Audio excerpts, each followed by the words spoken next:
Channel. आज का जो हमारा टॉपिक है वह है बेस ऑफ इकोनॉमिक्स, अर्थशास्त्र का आधार।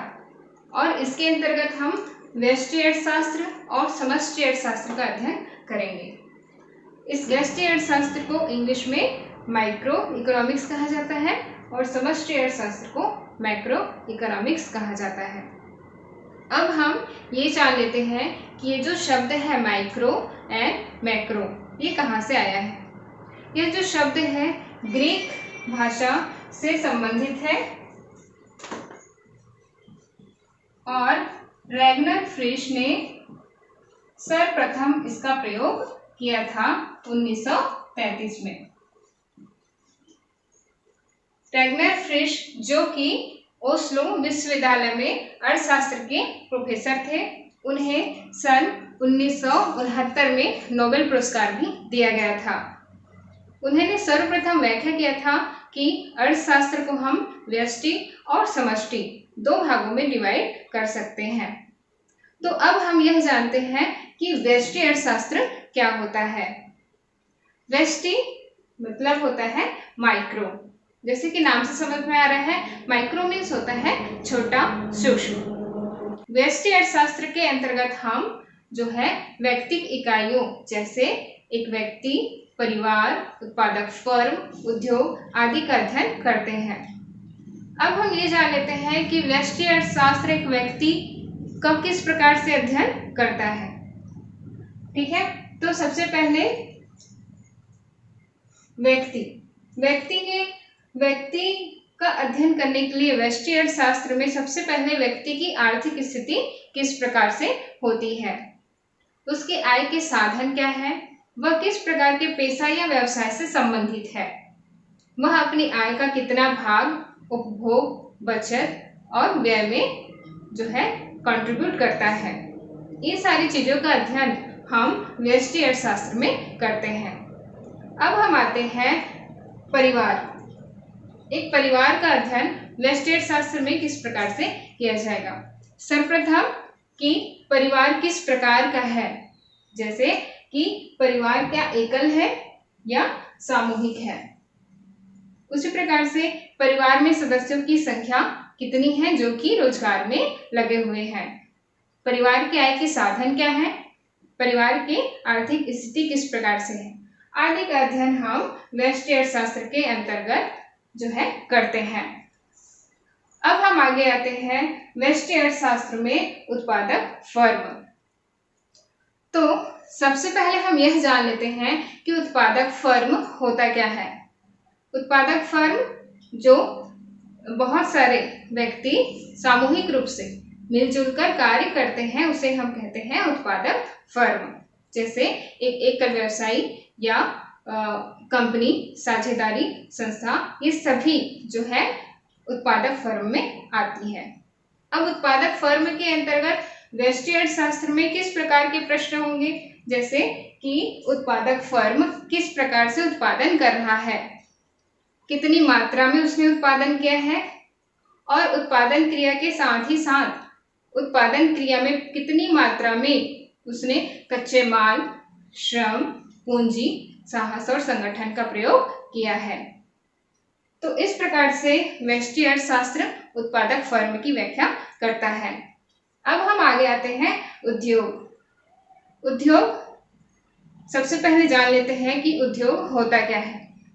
उद्योग जहां पर हम कच्चे माल के द्वारा एक नई वस्तु तैयार करते हैं, एक नई वस्तु निर्मित करते हैं, उसे हम कहते हैं उद्योग।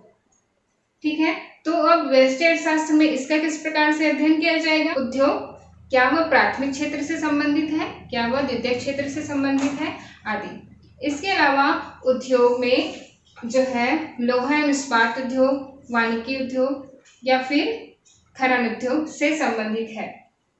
उद्योग में एक वर्ष में कितनी मात्रा में लाभ प्राप्त की जाती है, उद्योग की आर्थिक स्थिति किस प्रकार की है, उसमें मजदूरों की संख्या कितनी है, आदि बातों का उल्लेख जो है व्यष्टि अर्थशास्त्र के अंतर्गत उद्योग में किया जाता है।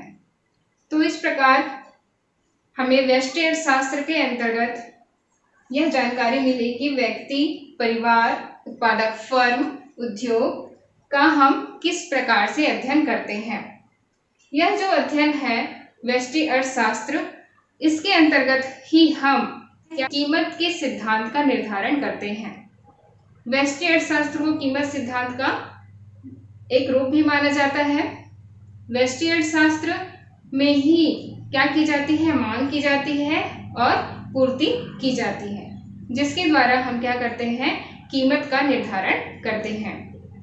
इसके साथ ही साथ में आर्थिक नीतियों के निर्माण के लिए, आर्थिक नियोजन के लिए भी व्यष्टि अर्थशास्त्र का बहुत अधिक महत्व है। अब हम समष्टि अर्थशास्त्र का अध्ययन करते हैं। समष्टि अर्थशास्त्र, जिसको इंग्लिश में मैक्रो इकोनॉमिक्स कहा जाता है, जिसका अर्थ होता है विस्तृत, बड़ा या विशाल। अर्थव्यवस्था में जिसका क्षेत्र काफी बड़ा या विशाल होता है। समष्टि अर्थशास्त्र के अंतर्गत हम अर्थव्यवस्था के समस्त प्रकार के बड़े योगों का अध्ययन करते हैं।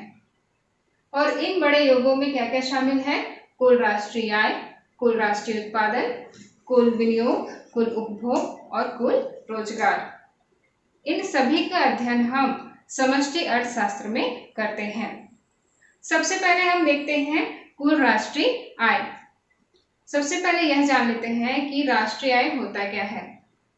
किसी भी देश के द्वारा एक वित्तीय वर्ष में वस्तु और सेवाओं का जो अंतिम मूल्य होता है वही कहलाता है राष्ट्रीय आय। और इसमें हम जो भारतीय विदेशों में कार्य करते हैं उनकी आय को भी शामिल करते हैं। अब समष्टि अर्थशास्त्र के अंतर्गत यह अध्ययन किया जाता है कि प्राइमरी सेक्टर के द्वारा कितनी मात्रा में योगदान किया गया है, सेकेंडरी सेक्टर के द्वारा कितनी मात्रा में योगदान किया गया है, उसी प्रकार टर्सरी के द्वारा भी कितनी मात्रा में योगदान किया गया है। वर्तमान में जो सर्विस सेक्टर है, जो टर्सरी सेक्टर है, उसका बहुत बड़ा योगदान जो है कुल राष्ट्रीय आय में है। इसके बाद हम जानते हैं कुल राष्ट्रीय उत्पादन। कुल राष्ट्रीय उत्पादन मतलब हमारे पूरे देश में कितनी मात्रा में हम उत्पादन की क्रिया कर रहे हैं। यह उत्पादन की जो क्रिया है प्राइवेट सेक्टर के द्वारा कितनी मात्रा में की जा रही है, पब्लिक के द्वारा कितनी मात्रा में की जा रही है, आदि का अध्ययन हम जो है समष्टि अर्थशास्त्र के अंतर्गत करते हैं। इसके बाद हम आते हैं कुल विनियोग। कुल विनियोग सबसे पहले हम जानते हैं इन्वेस्टमेंट या विनियोग होता क्या है। लाभ की आशा से जब भी कोई व्यक्ति पैसा लगाता है जिसके बदले में उसे बाद में लाभांश के रूप में जो है पुरस्कार मिलता है, तो हम उसे कहते हैं विनियोग या इन्वेस्टमेंट। यह जो विनियोग है हमारे देश के द्वारा कितनी मात्रा में की जा रही है, इसका अध्ययन समष्टि अर्थशास्त्र में किया जाता है। और इस विनियोग का क्षेत्र केवल हमारे देश तक सीमित ना होकर विदेशों तक भी जो है विस्तृत है। जैसे कि हमने विदेशों में कितना पैसा लगाया है वो भी हमारे कुल विनियोग में सम्मिलित होगा। उसके बाद आते हैं कुल उपभोग। सबसे पहले यह जानते हैं कि उपभोग होता क्या है।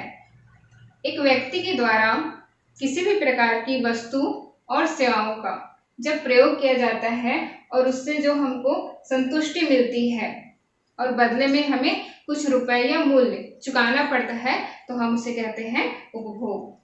इसी का अध्ययन जो है समष्टि अर्थशास्त्र में किया जाता है। उपभोग के अंतर्गत क्या होता है कि हमारे देश के द्वारा कितनी मात्रा में उपभोग की जा रही है, उस उपभोग का जो क्षेत्र है वह कितना है, आदि का अध्ययन जो है उपभोग में किया जाता है। इसके बाद हम देखते हैं कुल रोजगार। कुल रोजगार हमारे संपूर्ण देश में कितनी मात्रा में लोग रोजगार के कार्य में लगे हुए हैं।